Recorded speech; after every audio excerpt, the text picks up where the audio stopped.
आज हम बात करेंगे भारत के उपराष्ट्रपति के बारे में। हमने पिछले वीडियो में राष्ट्रपति के बारे में चर्चा की थी, जिसका लिंक डिस्क्रिप्शन बॉक्स में है। भारतीय संविधान के भाग 5 के अनुच्छेद 63 से 71 में भारत के उपराष्ट्रपति से संबंधित प्रावधान दिए गए हैं। भारत के उपराष्ट्रपति भारतीय गणराज्य के दूसरे सर्वोच्च संवैधानिक प्राधिकारी होते हैं। भारतीय संविधान के अनुच्छेद 63 के अनुसार भारत का एक उपराष्ट्रपति होगा तथा अनुच्छेद 64 के अनुसार उपराष्ट्रपति राज्यसभा का पदेन सभापति होगा। दरअसल भारत के उपराष्ट्रपति का पद अमेरिकी उपराष्ट्रपति की तर्ज पर बनाया गया है। अब समझते हैं कि कैसे होता है भारत के उपराष्ट्रपति का चुनाव। दरअसल संविधान के अनुच्छेद 66 के अनुसार उपराष्ट्रपति का चुनाव अप्रत्यक्ष रूप से किया जाता है। यह अनुपातिक प्रतिनिधित्व प्रणाली के एकल संक्रमणीय मत पद्धति के अनुसार गुप्त मतदान द्वारा होता है। इसके निर्वाचक मंडल में संसद के दोनों सदनों के सभी निर्वाचित एवं मनोनीत सदस्य शामिल होते हैं। उपराष्ट्रपति पद के उम्मीदवार को 20 प्रस्तावकों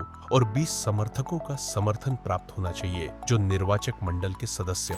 अनुच्छेद 71 के अनुसार उपराष्ट्रपति के निर्वाचन संबंधी संदेहों और विवादों की जांच और अंतिम निर्णय सर्वोच्च न्यायालय द्वारा किया जाता है। आपको बता दें कि उपराष्ट्रपति बनने के लिए प्रमुख योग्यताएं अनुच्छेद 66(3) में दी गई है। इसके तहत भारत का नागरिक हो, कम से कम 35 वर्ष की आयु पूर्ण कर चुका हो, राज्यसभा का सदस्य निर्वाचित होने के लिए अर्ह होना चाहिए, केंद्र या राज्य की सरकार के अधीन किसी भी लाभ के पद पर नहीं होना चाहिए, उपराष्ट्रपति रह चुका कोई व्यक्ति कितनी भी बार पुनर्निर्वाचन हेतु पात्र है। इसके अलावा अनुच्छेद 67 के अनुसार उपराष्ट्रपति का कार्यकाल 5 वर्ष है। हालांकि उपराष्ट्रपति किसी भी समय भारत के राष्ट्रपति को अपना त्याग पत्र भेजकर अपने पद से इस्तीफा दे सकता है। दरअसल भारत के उपराष्ट्रपति को हटाने के लिए संविधान में कोई आधार नहीं बताया गया है, लेकिन अनुच्छेद 67(b) के अनुसार राज्यसभा के सभी तत्कालीन सदस्यों के प्रभावी बहुमत के आधार पर उपराष्ट्रपति के निष्कासन संबंधी प्रस्ताव पारित किया जा सकता है। इस प्रस्ताव पर लोकसभा को भी साधारण बहुमत द्वारा अपनी स्वीकृति देनी होगी। आपको यह भी जानना चाहिए कि यह प्रस्ताव केवल राज्यसभा में ही पेश किया जा सकता है, लोकसभा में नहीं। लेकिन ऐसा प्रस्ताव पेश करने के कम से कम 14 दिन पूर्व सूचना दी जानी चाहिए। वहीं अनुच्छेद 68 उपराष्ट्रपति के पद पर रिक्ति होने पर चुनाव कराने का समय और आकस्मिक रिक्ति को भरने वाले व्यक्ति के कार्यकाल की अवधि का वर्णन करता है। और अनुच्छेद 69 उपराष्ट्रपति पद की शपथ और प्रतिज्ञान से संबंधित है। इसके अनुसार उपराष्ट्रपति को